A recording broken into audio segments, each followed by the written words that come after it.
Twitter. All right, we are live from day 3 of PlebLab SatsBuy. So I got my friend here, Sean. Sean, how you doing, man? I'm doing well, thank you. All right. Well, for those in the audience who don't know yet or don't know what you do in Bitcoin, tell us a little about yourself. I guarantee nobody knows. So, the shadowy supercoder, is that who you are? No, shadowy non-coder. Yeah. So no, I my day job, I work as a residential construction project manager, and but in my spare time, working on building an app for construction project management that incorporates non-custodial Bitcoin wallet. Yeah, I know. I mean, you showed me that a little bit earlier. It's honestly, I think it's really sick because I think that there's kind of a huge issue, one, with like kind of getting I mean, maybe some contractors are better at this than others, but I think like one of the problems is like, one, not defining a scope of work like initially or having it kind of in writing, and then two, kind of like the payment issue with all of that. So, what does your app solve that you like? What are some of the problems that you ran into? And yeah, what was the kind of, I guess, desire to start, building this and building it with Bitcoin opposed to maybe like, I don't know, using a fiat kind of payment rail, whether it's PayPal or something along those lines? Yeah. So the basic goal, it's an idea I've had for a while. It's called Easy Subcontractor, and this is easysubcontractor.com. And it kind of evolved out of wanting to help small specialty subcontractors get better exposure to good builders. A lot of times a good builder won't share their subs. And the subs maybe aren't that savvy on marketing and things like that. So maybe try to create a central place that you could have a good list of good subs. And that was kind of the original idea. Almost like a database for like subcontractors. Yeah, exactly. Just, gotcha. The phone book isn't around anymore. When my first construction business, I actually paid $4,500 for a phone book ad that delivered absolutely zero work. Jeez. And it was like, it was like 2006. It was probably like the last year they even made a phone book. Last ditch effort, huh? Yeah. So I got sold on that. Yeah. So just an idea to create a place for subcontractors to get in the face of builders and then maybe even homeowners. It's kind of just a basic idea. But then what really motivated me was the thought of incorporating Bitcoin and specifically doing like smart contracts. Okay. So being able to, like you said, define a scope of work, then lock up the funds for that work in a multi-sig. And then when the work is complete, the contractor signs their part, that sends it to the property owner to sign their part. And then the funds are distributed. So locks up the funds from the customer's perspective, like, hey, I'm not giving this contractor a deposit that they can run away with. And then also the contractor knows, like, hey, if I do a good job and finish the work, that money is sitting there. It's not a question of whether or not they're going to get paid, because it happens more often than people might think that, maybe people don't have their money like as organized as they should, or they're over budget and, they've got to scrap money from somewhere to get you paid. Or, luckily in my whole time, I've only ever had to place one lien on a property to get paid for work that I had done.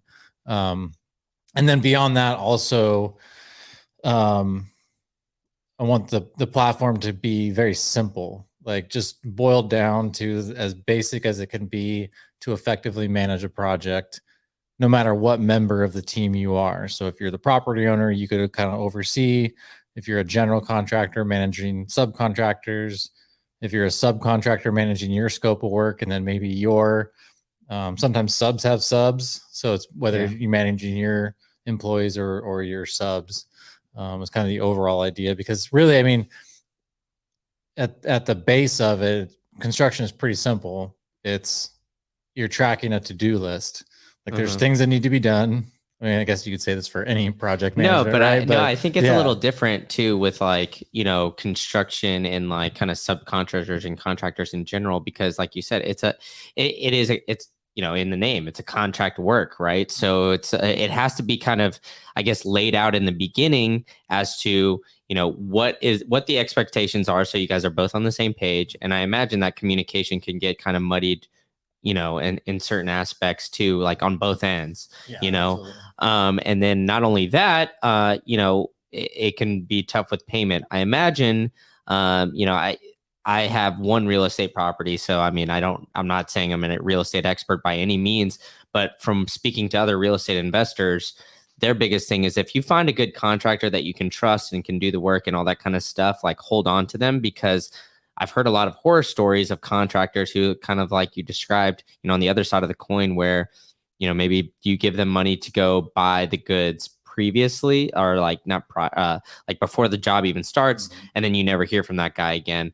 So I think it is interesting, but I do have a question, and it's going to be kind of like almost like why Bitcoin, and then why did you because you looked at it from like the smart contract aspect, and obviously I'm a Bitcoin maxi, so I'm glad that you're going this route. But why did you, or like, I guess, how did you kind of avoid going into the, maybe like the shitcoiny route where you're doing like Ethereum? Because that seems like where, I guess, smart contracts were kind of, I don't want to say like popularized, but like that was maybe what got the most publicity, was like a smart contract on Ethereum. So, how did you avoid, I guess, going down that rabbit hole, or did you? So I already abandoned any shitcoinery before I actually started working on this. Okay, so I gotcha. Yeah, I mean, obviously I still have to work, so I'm not wealthy, but I made a little bit of money, like very tiny amount of money on Shibu, when it ran up in the 21, bull market, and played around with a little Doge and a little Ethereum. But even like after doubling a small amount of money, I was like, that was weird. That was lucky. Stop it. You're not a trader. And it was really during the 21 run up where I really went down the rabbit hole. Like I heard about Bitcoin in 2009 on like a radio story, and it was like, oh, there's this new digital currency that launched. Memory is fuzzy, as they say, but I'm pretty sure I remember where I was sitting when I heard this radio story, and talking to my business partner and going, man, there's this new digital currency that is, you can like mine with a computer now somehow, but it's only worth like 200, 1/200th of a penny. So we should probably focus on our painting business. And yeah, of course. I mean, no, but like it's always revisionist history, right? Yeah. Everybody can play Monday morning quarterback and look at it and be like, hey, I like, me, for example. So the first time I heard about it was in 2012. I remember this vividly because I was in college, freshman year of college. I came back. I'm from Austin, and I had a buddy who was in the business school here in Macombs School of Business.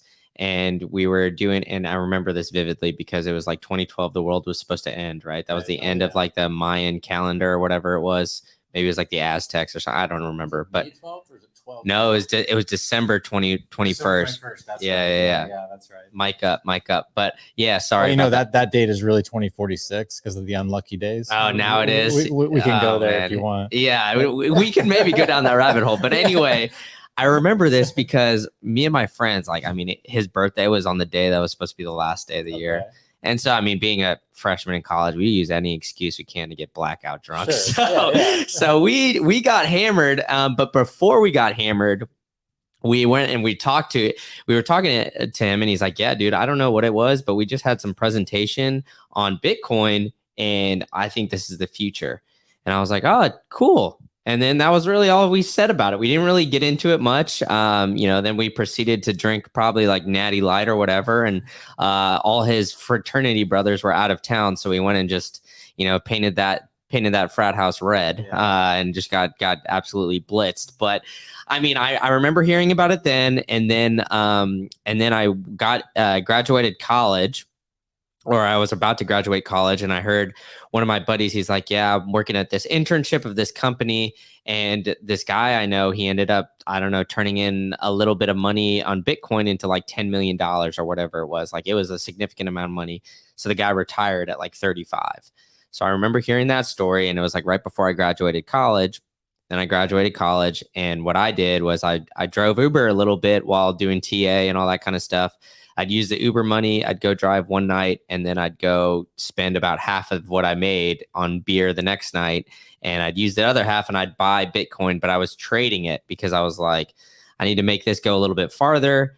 And so I would look at like articles on the internet as to like what coin is going to go up. And I made a lot of money on Doge too. So, I mean, not a lot. Like, let's get things straight. Like, I was driving Uber, so it was like I was putting in like $100 a week or whatever it was. But I made enough where I'm like, all right, I don't need to drive Uber anymore. Like, this will last me a few weekends, and then I can go and do the same thing. And yeah, but I do remember that, and I remember, you know, just kind of like educating myself then. And then when I graduated, I was like, all right, you know, I'm driving around Uber. I was listening to all these podcasts, Preston Pish and all this kind of stuff. And that's when I'm like, all right, this might have some validity behind it. And that's when I'm going to, you know, start like, I basically started putting in every paycheck. It wasn't a DCA, I would say. I was getting paid every 2 weeks. So every 2 weeks, some of that paycheck was going to Bitcoin. But at that time, I didn't know much about cold storage or anything like that. So I was doing it all on Robinhood and all that kind of stuff. But luckily, Robinhood allowed you to take it off, because I had like a significant amount on there for a little bit. And I was like, all right, this is getting kind of nerve wracking with the things that it's going. So I don't know. I think everybody kind of has that, you know, journey, or like, you know, first time they'd heard it. And yeah, you could kick yourself in the butt or whatever, but you know, everybody gets Bitcoin at the price they deserve. I know that's the cheesy saying. I believe that. You know, I that's a cheesy saying, but you know, it takes a certain kind of curiosity to dive into it. It takes, you know, I think a certain amount of ability to handle risk and you know, deal with that volatility. And yeah, I mean, it just takes some caring too, I think, you know, because you can give people Bitcoin, and maybe we could get into the orange pilling story about orange pilling contractors and seeing how that's going with you guys. But like, you know, I've gifted Bitcoin to friends, family, and all that. And, you know, I never, like, when that price goes down, I'm their least favorite person in the world. And when that price goes up, that's when they actually start to listen to me. So, you know, with your experience with contractors, you know, is this just an app that you kind of want to use personally, so that's why you're building it? Or have you tried to like go to other, maybe some of your contract buddies or something like that, and seen if this is something that interests them, like whether it's just through orange pilling or just kind of just showing them that, and then at the end kind of telling them, well, it's with Bitcoin? Yeah. So kind of all the above and the last things there, but real quick. So then my real introduction to Bitcoin was 2014, Andreas on Rogan. And I think kind of like you, when you had that class or had your buddy give you a breakdown or something they heard about, like I was like immediate, like it made sense. I was like, this is amazing. Cause I'd been watching, you know, documentaries, I forget what it's called, and Woody Harrelson was in it, but they talked about, you know, just the reality of money. And I always thought money was kind of goofy, but this broke down kind of like, you know, the whole Federal Reserve is as federal as Federal Express and has no reserves, kind of trope, and made me realize just how phony all the money was. And then seeing Andreas, and I was like, oh, this makes sense. Oh, this makes governments obsolete. This creates all sorts of interesting incentives in the world because of the way this thing works. You know, and, you know, but then it's got to stay together. And so, you know, 9 years later now, we're seeing that it's staying together and getting stronger all the time. Yeah, for sure. And so that was my, you know, first real introduction to it there. As far as like orange pilling the contractors, it's something I'm definitely one of those people that's like, no matter what conversation I'm in, I'm probably going to drop Bitcoin into it 90% of the time. Good for you. And I don't care. I'm not shy about it. I have there's a lot of people in Bitcoin like, oh, you should be a NIM and you should be anonymous and don't ever tell anybody you have Bitcoin, or, you know, don't do what I do. I don't have my water bottle here, but I have some Bitcoin stickers on my coffee mug. It's like, I'm one of the people that's like, no, we should be like, hey, I'm here. I'm a Bitcoiner. This is money. That's all it is. I'm not some shadowy super coder. You know, this is the future, and hopefully we get to a point where people are just like, yeah, whatever, it's money. Like, as fun as it is to be in the little niche community that dropping them memes on Twitter, all that kind of stuff. So, but then talking to people on the job side about Bitcoin, frankly, it's the spot where I get the most reception to it. Really? Is with people that are doing real physical work. proof of work. Right. And I don't even get to the proof of work conversation, but with most of them, sometimes we get there, but usually it's just like people are out there busting their ass every day, doing real work, not sitting in a cubicle shuffling papers. I mean, that has value too. That obviously keeps things going. Yeah. But there's something about dealing, like people that deal with physical reality every day, certain concepts seem to sink in faster. Like especially when it's rooted in truth. No, I agree Because they with that. sniff out bullshit real quick of, you know, because there's real world physical consequences. If you're a bad builder, your house falls down, it leaks, catches on fire, any of that stuff. And so, and they're feeling that pressure of, man, I'm working really hard. My money's not going as far as it used to. I'm not getting a raise that's at all keeping up with the pace of inflation. And so then you talk to them about the scarcity, and, you know, and then they understand that, because usually, you know, a lot of people just understand gold, and usually the conversation starts with, well, you have to start thinking about what money is really. Mm-hmm. And then when you think about that, you know, what I've boiled it down to for a while, it's an agreement between individuals in a transaction. So yeah, medium of exchange, right? Yeah. I mean, like you agree. And here, let me throw this out to you, and let me see if like you feel like this resonates with you, because you know, I've kind of come around to the opinion that the blue collar worker, so to speak, is it might resonate. Bitcoin might resonate a little bit more with them because of kind of like some things that we laid out already. You know, like you put in the proof of work, you see that, hey, you know, ritzy so and so in some house, whatever, that I'm going to remodel, wants this done. The materials that used to, like a year ago for this, or 2 years ago, or whatever it was, I've been doing this for 10 years. 10 years ago, I remember the materials for this were 5 times, 10 times, even 2 times less than, you know, what it is now. And, you know, they're willing to pay a set price of, you know, this job done, whether it's 10 grand, 8 grand, whatever. I can't charge as much as I'd like to charge for my time as work, because it just makes this job for, you know, a single person bathroom or whatever it is, you know, 3 times the amount. So I'm cutting into my own margins to kind of do all that. And on top of that, I got to go at the end of the year. I got to have somebody go pay all my taxes, you know, or I not pay all my taxes, but I got to go pay my taxes myself with all that stuff.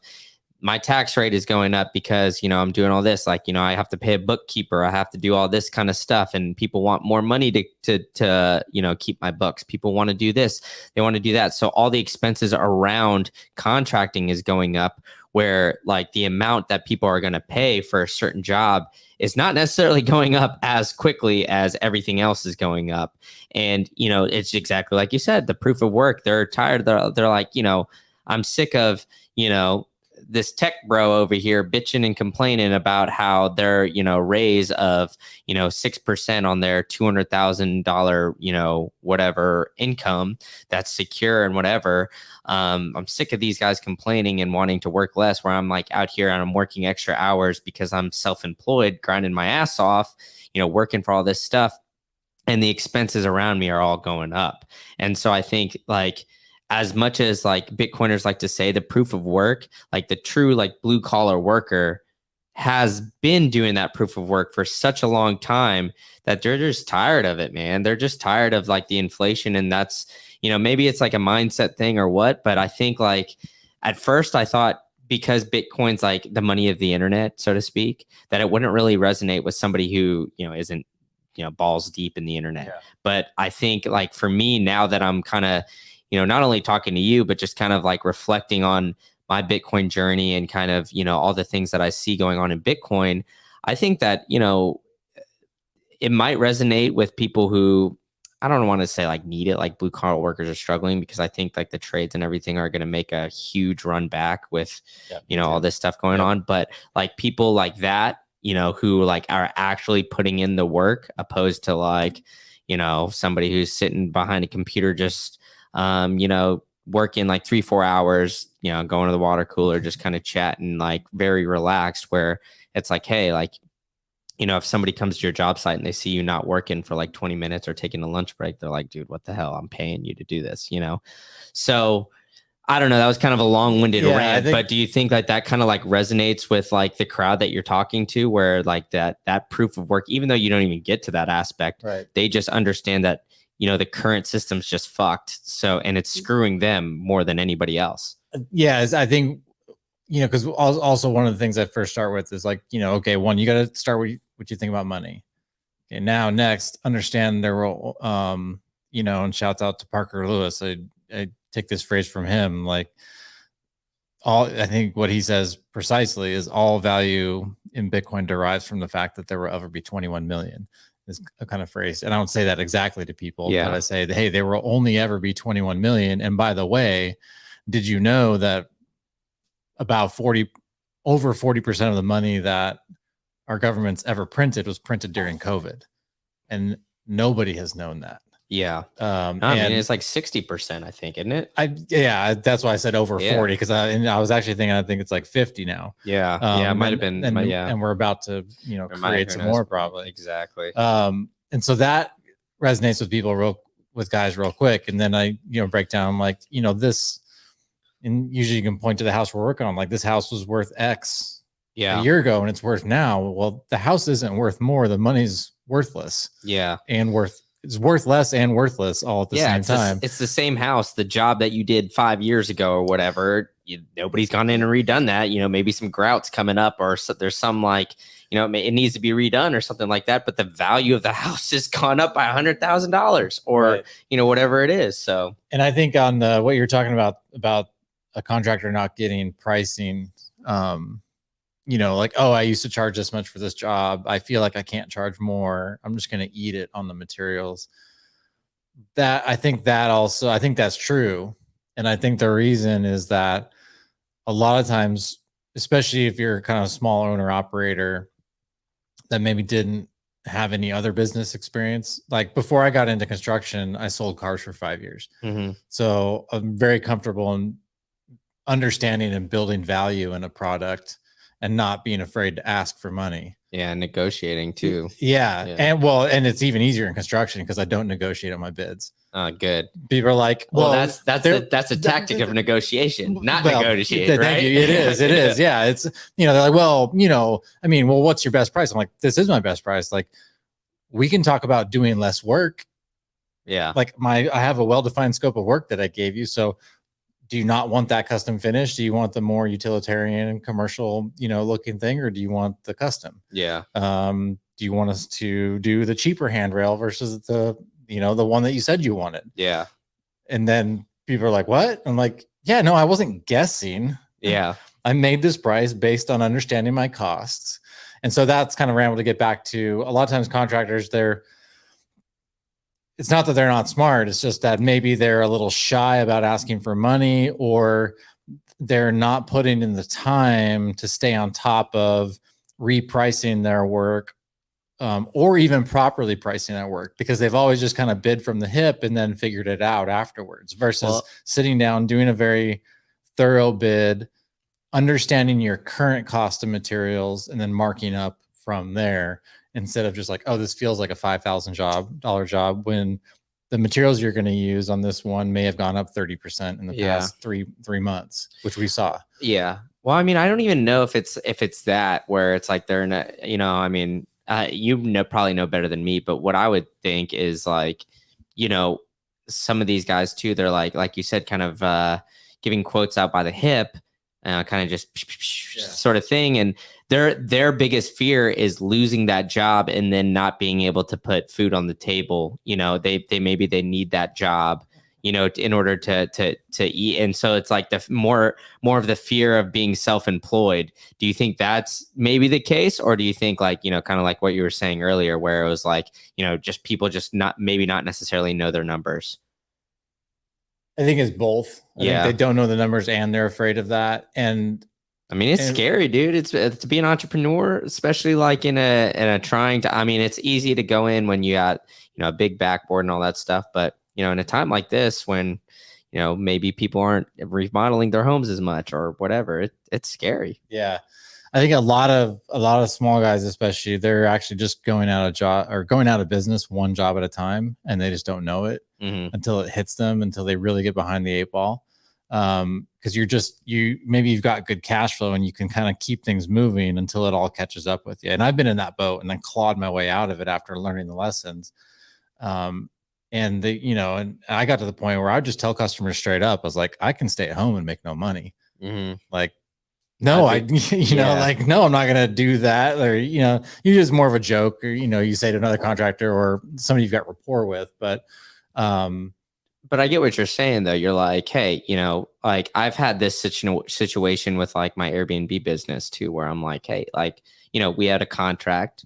This is what we negotiated. You signed it. Like, if you're not happy with it, I can go find somebody else. You could go find other work. Like, we don't have to necessarily work together if it isn't like agreed upon. And that's like the strongest negotiating tactic is the ability to walk away. And that's where I think like some of these, contractors are kind of losing it, unfortunately, because like I said, like, I think, we've had this tech boom where everybody has kind of been fleeing to tech jobs. Everybody's been saying, oh, learn how to code, do all this kind of stuff. But they're neglecting a lot of the things that run the entire, country. Like, you need safe buildings to operate, to be able to code. You need to be able to have enough power to all these places.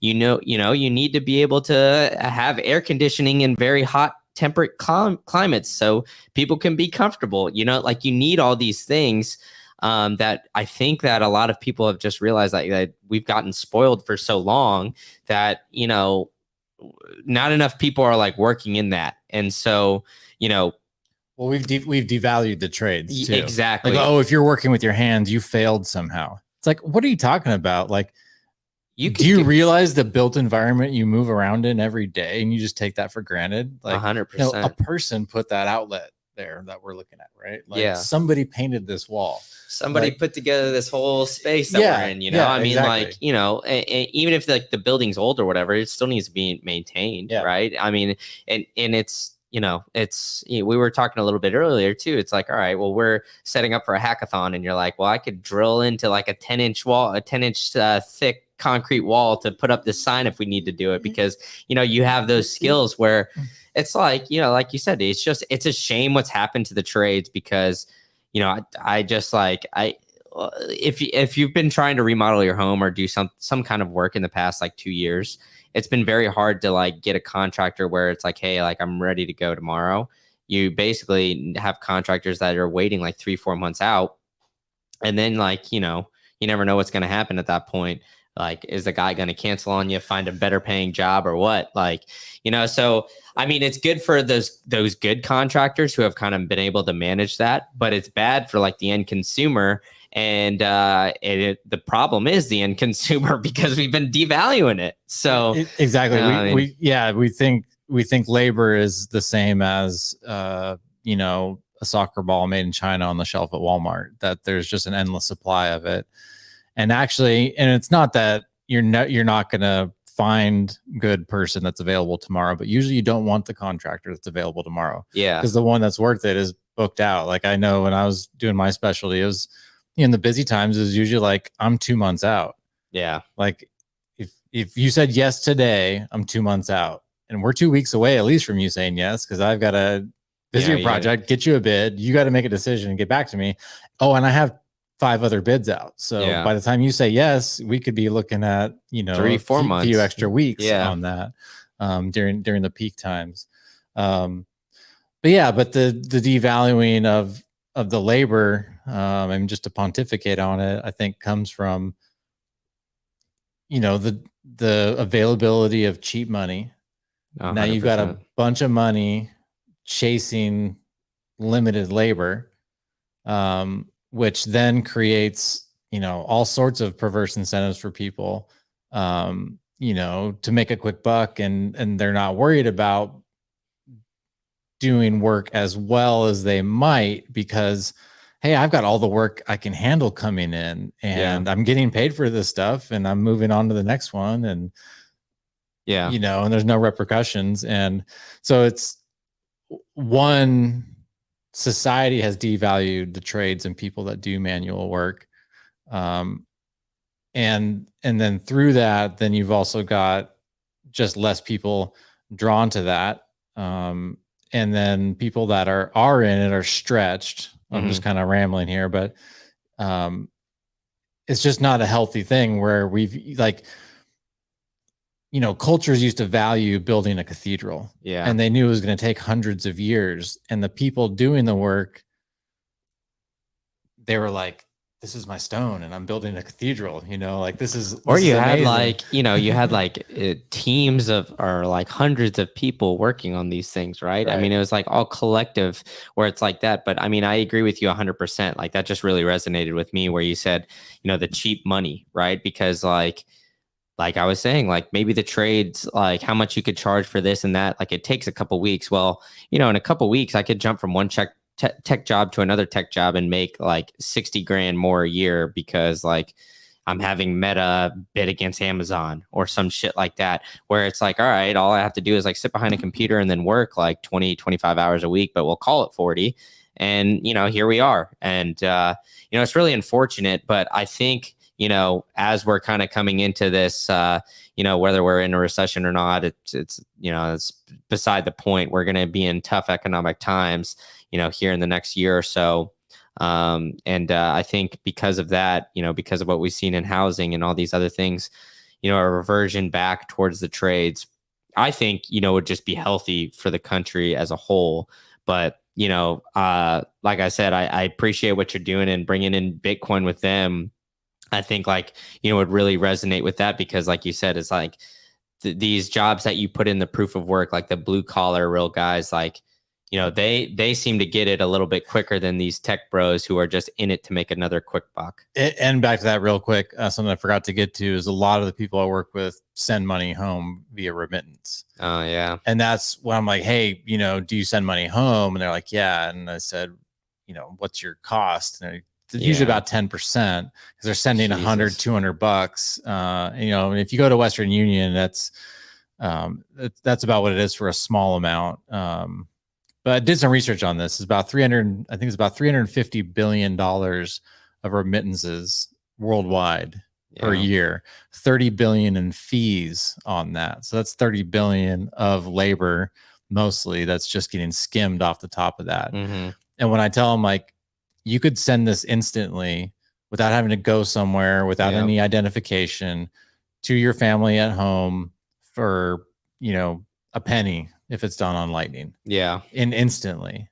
Yeah. 100%. And then there's always a question, well, what do they do with it there? And I've just said, well, you could then sell it on an exchange there, or even better. And I think is probably not too impractical to have people do is like, have them go to the market that they use and have them talk to the person there and be like, hey, do you know about this money?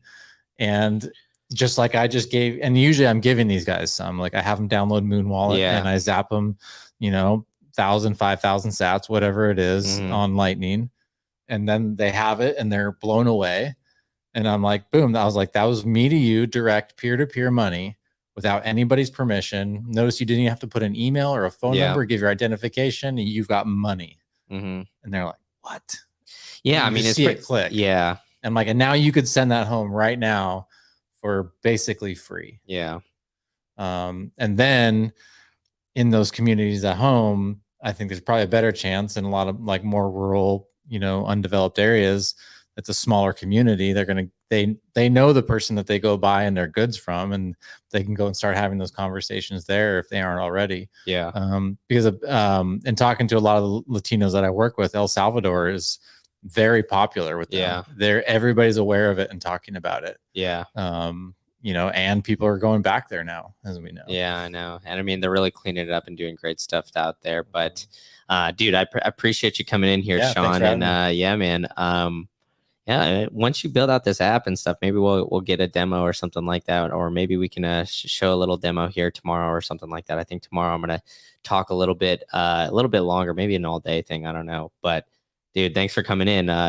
If you don't mind, if you could like grab somebody else and tell them to come on in, that'd be great, man. Yeah. All right. Well, actually, before that, where can people find you, and where can they figure out like more of what you got going on? So, are you on Twitter, Noster? Yes. Okay. All the above. So Twitter is It's Sean Dunn. All right, I'm about to hit you with the follow too. Sean Dunn 206. I think well, Green Candle. You followed me yesterday. Oh, I did. Yeah. Okay. But it's Sean SHAUN Dunn DUNN 206. Okay.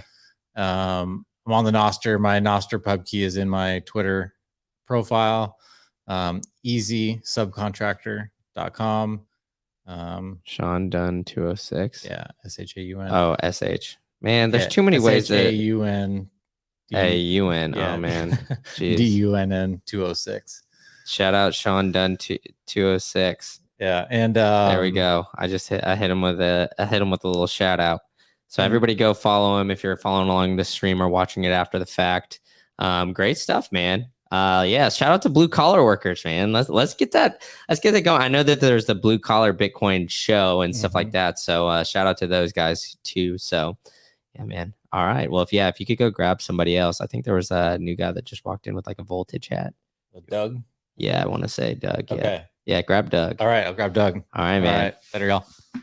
All right, everybody. I appreciate you tuning in. That was Sean. So check him out. He'll be updating on his app too. I'm putting words in his mouth right now, but he'll be updating it on Twitter. He's working on it actively. But yeah, I appreciate everybody tuning in here and watching and checking out how we're doing. Oh, hey there, Ben. Hey, how are you? I appreciate you coming in and on the chat and everything like that. If you guys could do me a big favor here, if you're listening on Twitter, please hit this with a retweet or a like. That will go very far to help spread the word of the great things going on here at PlebLab. Or if you're listening on YouTube, if you are listening to it on YouTube, please, or if you're listening to it on Twitter, go to YouTube, like the video, subscribe to my channel, do all the above, and share it with friends and family. That would be great help to me and helping out everybody out here in PlebLab as I'm highlighting all the cool things going on, all the cool projects. So it's an honor to be here and help out Carr and the fellas here at SatSpy here in my hometown, Austin, Texas. So if you are not here right now this year, you can't make it this year for the hackathon or anything like that, plan on doing it next year. It's the same time, same week. Check out when South by Southwest 2024 is. They'll be doing something very similar here next year, and they're going to be doing great events. So Carr and the boys out here and gals are doing some great things and building some great projects. You get great exposure to all these different people. So on that note, we got our next guest walking in. What's up, man? How are you? Good afternoon. Oh, I like the Johnny Cash tee. Here's the microphone for you. Why don't you introduce yourself to the crowd and tell us a little bit about what you're doing here in Austin and in Bitcoin? Well, let's see. My name's Doug Morton. I go by Bruise Bitcoin. Bruise Bitcoin. All right, I'm gonna hit you with a follow real quick. Is that on Twitter? Yes. Bruise like a beer. Ah, there we go. Oh, Yeah. So you're a beer man. What's your favorite kind of beer? I go for ambers, reds. Ales. Oh yeah, I'm actually following you, Bruise Bitcoin. There we go. Excellent. There we go. I think I saw that. Yeah, because it was beers and Bitcoin. I'm like, oh, that shit resonates with me, man. There you go. All right. So do you make your own beer? I tried once or twice, and after the second batch got skunked. Oh yeah. I was like, I'm out. Yeah, you gave up real quick. Hey, that's fair. I'd rather just go to the store and buy it anyway. That's kind of what happened. Yeah. So my wife and I were into it, and we had made this really nice. It was a cherry ale. I think it was our first batch, and it was amazing. And then we followed the directions, sterilizing and all that. And next two batches skunked. Was it just like beginner's luck, you think? I guess. Yeah. I was like going, I know we were careful. I know we were cleaning. And no, it just didn't work out. So. Yeah. Hey, it happens. It happens. But yeah. So are you from the Austin area, or do you live here now, or are you here just visiting for SatSpy? I am just flying in just to hang out. Yeah. For a couple days. Awesome stuff. So where are you based out of, if you don't mind doxing? No, I'm good. I'm Charleston, South Carolina. Okay. Awesome. Charleston, stand up. Mm-hmm. All right. Awesome stuff. So what do you do in the Bitcoin space? Are you just here as an enthusiast, or do you do some work or something like that? I am a deep dive, all in. Yeah. The rabbit hole. Awesome. So I run Bitcoin meetups in Charleston and in South Carolina. I'm part of a group called the Emerging Tech Association. Awesome. We are a nonprofit trade association that went to El Salvador 3 times last year. took our state treasurer down there to explore the Wow. Bitcoin economy. And we promote economic development through Bitcoin mining. We educate legislators in the executive branch on Bitcoin and digital assets, primarily Bitcoin and mining, and have established a trade agreement between El Salvador with the Department of, or the Minister of Small and Micro Businesses, to do import export to South Carolina. Oh, wow. Dude, that is awesome. So you're basically the Bitcoin goat in South Carolina. Is that fair to say? Yeah. It's we've been really active, but nobody knows this because we don't market very well. Yeah. And well, here you go, man. Here's your opportunity. Here's your soapbox, man. Exactly. There we go. Exactly. But I mean, this is awesome. Okay, so El Salvador 3 times last year. Okay, so why 3 times? And how long was each stay? Was it about like a week, weekend? Yeah, week to 10 days each time. Okay. The first time, before April of last year, I never would have thought of going to El Salvador other than to be a tourist in the Bitcoin economy, just to go there for whatever reason, to go explore and see what they're doing. But I ran into, or I purposely went to Bitcoin Day in Charlotte last year. Yep. And, it's a traveling Bitcoin micro conference. Yeah. And Carlino Torriello was there with IBEX. And he basically gave a talk on Bitcoin, its usage, the thoughts on Chivo at the time. But then also came up to us afterwards and was basically, hey, we've got Me Premier Bitcoin doing their first graduation in a couple weeks. We'd like for y'all to come down. Oh, that's awesome. So that little devil was on my shoulder and I was like going, no, it's going to be expensive. It's going to be in 10 days. We have to leave. And, but then I quickly brushed that to the side and said, screw that. This is going to be amazing. It might even be historic. And we went down there. And so the president of our association, Dennis, and I went down there, went to the graduations, were part of Me Premier Bitcoin's first class of graduates, where we witnessed them going through securing their wallets, restoring them using Bitcoin. And then after that, we built a partnership basically with a couple different aims. We brought Me Premier Bitcoin to South Carolina, back them as a charity for our conference that we have in October. And gave them proceeds from the ticket sales, and then ended up going there multiple times because we were asked to, and because it's an amazing experience. Yeah. I would consider it life-changing. Wow. That's awesome. Yeah. I mean, that's great stuff. So I've had Me Premier Bitcoin, my first Bitcoin in English on the podcast, and I believe it's John. I don't remember how to pronounce his last name. I want to say it's Dennehy. That's it. Yeah, great stuff going on down there in El Salvador. Obviously, just really educating the locals down there, I think is super important, because we don't really get financial education here in the United States, like when it comes to, schooling and other things like that. But the one thing that we are kind of blessed with is like a lot of people kind of spreading the message here in English and kind of, maybe like throwing it in your face, marketing dollars. Even, Bitcoin doesn't even have a CEO or anything. But I think if you were to show the Bitcoin logo to, people out there, I think maybe over half, what I would say, would probably recognize the Bitcoin logo. Maybe even a higher percentage would recognize it. But that doesn't mean they know anything about it. Yeah. But they would at least recognize the logo. Whereas I think it's a lot lesser percent in El Salvador. So, yeah, man, that's just the fascinating thing going to El Salvador and trying to teach Bitcoin in the US. You have a completely different audience. And I think it's because the US, we've had a stable dollar for so long. Yeah, we've been spoiled. But when you leave the US and you go to Central America, or you hear the stories in South America or Africa, where they're talking about the volatility of their own dollar, and 40,000% inflation in Venezuela, and then you see the volatility of Bitcoin. It's a whole different ballgame. But when you're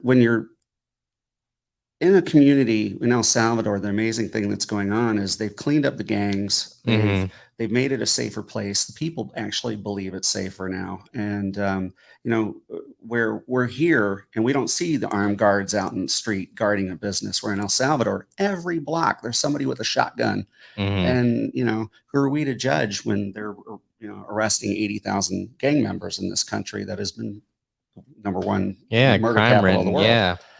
And but what you're hearing from the students on the ground there is hope for their future. Yeah.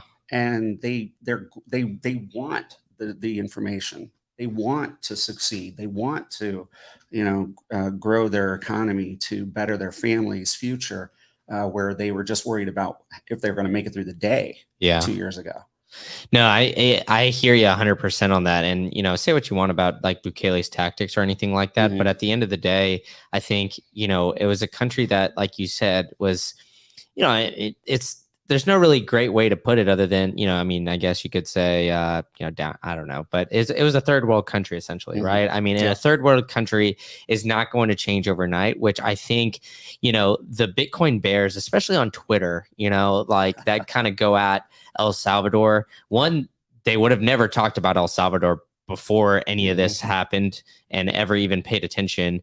And then two, now that Bitcoin price has, depreciated from 69K to, I don't know if we're 25 last time I saw, or, maybe we're floating around there. I don't really know. But anyway, losing about a third of its value to getting to where it's at. Everybody was just kind of running to quote unquote, like dunk on El Salvador and like, but you can't turn around something that's been, basically almost like the punching bag for like the United States in the monetary policy, where it's like the monetary policy in the United States, because it's the global reserve currency and that the Fed has all this power to kind of, pull these cogs, pull these levers, pull these strings, all that kind of stuff. We could get a stimulus package. The United States can get, some money kind of injected in the system, and that dollar inflates and like, all right, well, us sitting here, we have to deal with that. But we got like some checks, or some companies got some loans or whatever. They didn't. El Salvador didn't get any of that. They didn't get a stimulus package. They didn't get any of that.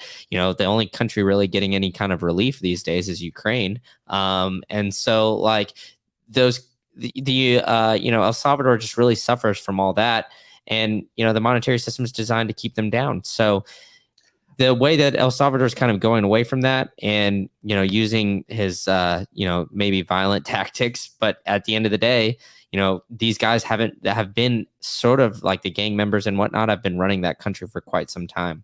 So I had written on it a couple days ago, because there was the South Carolina residents that were murdered in Mexico last week, tourists, and it was in a gang-ridden area, and it brought up the same thought process. Okay, El Salvador with President Bukele, and he's cleaning up the gangs, and they've got this super prison, which he's exploiting it a little bit by showing how tough it is, but it still comes down to, if there's an issue with due process and human rights, fine. They need to work that out, and hopefully they'll figure it out. But we're also coming from first world rose-colored glasses.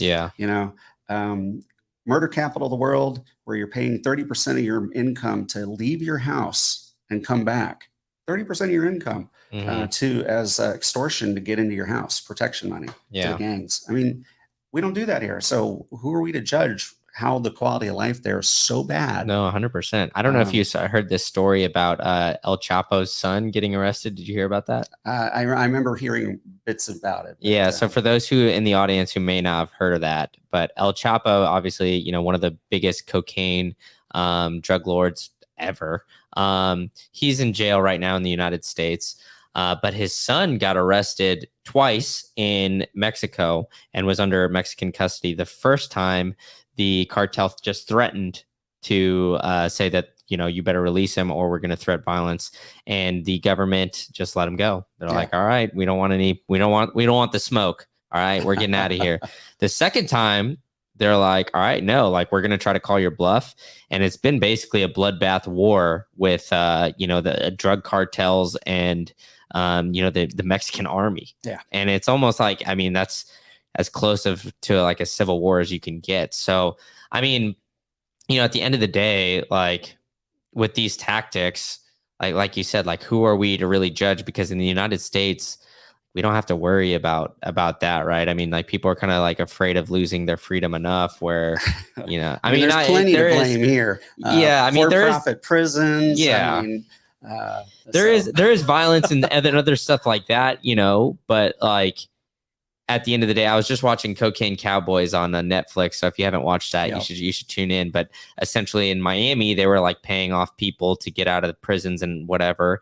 And, the judge and all that basically came down like super hard on these guys and made sure that every, juror that they paid and everything, they got locked away for a long time to basically just like set an example. And that's kind of a precedent that we have in the United States that I don't know if too many other countries have, where it's like, if you do something wrong, they're going to try to make an example out of some sort of criminal and lock them up for maybe longer than, their or do the maximum sentence or something like that, just to avoid future people kind of thinking like, hey, all right, I can do this. Like the risk reward to this isn't too bad. Like it's only 10 years or whatever. And I could get it reduced to 5 or to 3 or whatever it is. So, I think like in the United States, we kind of gotten that. But yeah, man, I mean, El Salvador is like an interesting case. And I think, with the hard money and everything that they've got, I think it's got a bright future. I'm definitely very bullish on El Salvador going forward. Yeah. Going back around to what you had asked earlier for what I'm doing actually in Bitcoin, I did it specifically because of the Bitcoin meetups. I was interested. I went through the Bitcoin Circle of Life with, I heard about Bitcoin like in 2017's bull run. And I was like look at all these shit coins. And thought I would find some utility in them and would only, quote unquote, I guess, gamble on those thinking, they'll rise.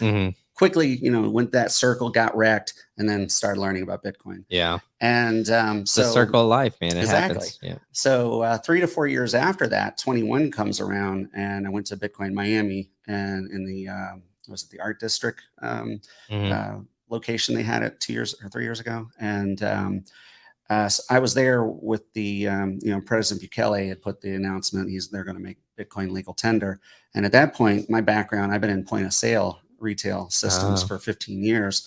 And I'd always wanted to build my own system because I was tired of the bigger enterprise corporate world, 800-pound gorilla mentality that, you got to take our system and you better like it. And so when Bukele had announced that legal tender was going to be made with Bitcoin, I was like going, okay, well, that's kind of a impetus for me to build a point of sale system that also takes Bitcoin. And so I actively started working on it that April or May, whenever that 21 conference was, and had a system ready to go in November. Wow. So much so that in 22, when Mahlers had announced, hey, got this great thing with NCR and we're going to do Lightning. I was like, I've been doing this for 6 months, in my own little fashion, small mom and pop. But we were building it there just to make it work. And so now I've got a system that we've been building for 1.5 years, and it's supercharged for Bitcoin. So runs a variety of different Bitcoin payment rails in the back end, BTC Pay Server, LN Bits. It's integrated with IBEX Pay, IBEX Hub, BitPay. You can sell non-KYC Bitcoin out of it with Azteco and with IBEX Hub. It shows prices in sats and in local currency. So it's multi-language, so it's in Spanish and English.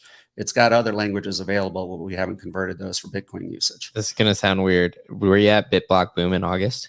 Sure was. I'm pretty sure I met you there. Yeah. And I think we went over this. Yes. So it's all coming back to me, but I don't know if you remember me or anything from that, but I think we had just like a quick conversation with Justin Ragland. He's a Huntsville Bitcoin meetup guy. Yeah. Justin's amazing. So shout out to Justin, the Bitcoin connector. So exactly. I mean, that's where all my connections somehow lead back to Justin. He's the man, but he's an amazing person. His I think you demoed it for me too. Like, does it? Yeah. Right. You had the little, it almost looked like one of the point of sale kind of terminals, right? Yeah. Mobiles. Yeah. I brought it with me actually.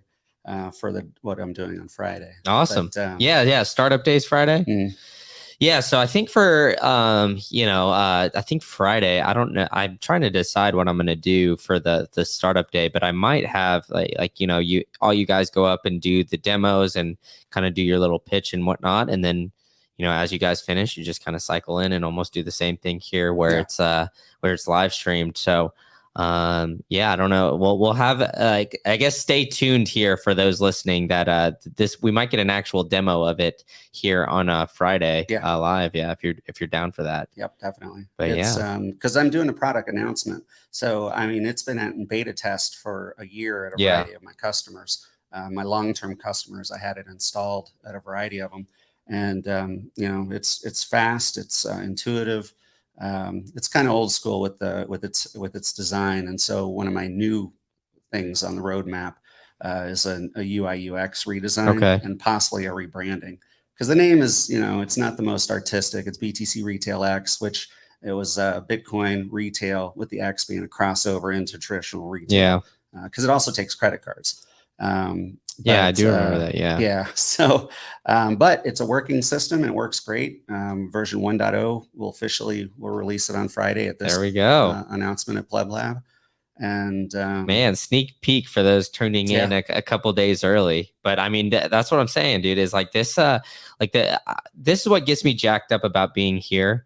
And like kind of going to, a lot of these like conferences is like, you see, it's just like the networking aspect. You see a lot of people just kind of working on Bitcoin and just doing it because they're passionate about it and like that kind of stuff. So overall, man, just awesome stuff. So, I mean, I can't believe you gave us the sneak peek in your secret sauce here today, but no, I'm just messing with you. I do appreciate it. And, like I said, we'll probably get into like your point of sale stuff a little bit more in depth Friday, if that's all right with you. And, I'm going to cut this one a little bit shorter than I have been. I've been going 2 hours the past couple of days, but I think tomorrow and Friday I might be doing like a marathon where I'm just sitting here talking all the time. So, yeah. So what was it again? It was Brews and Bitcoin. Brews Bitcoin. Brews Bitcoin. So that's BREWS Bitcoin on Twitter. Yep. And then he's got his brewsbitcoin.com, btcretailx.com.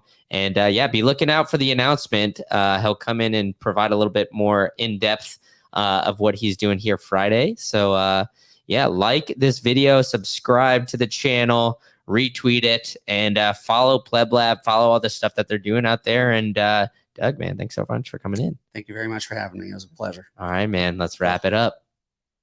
Wherever this mouse is. All right, there we go.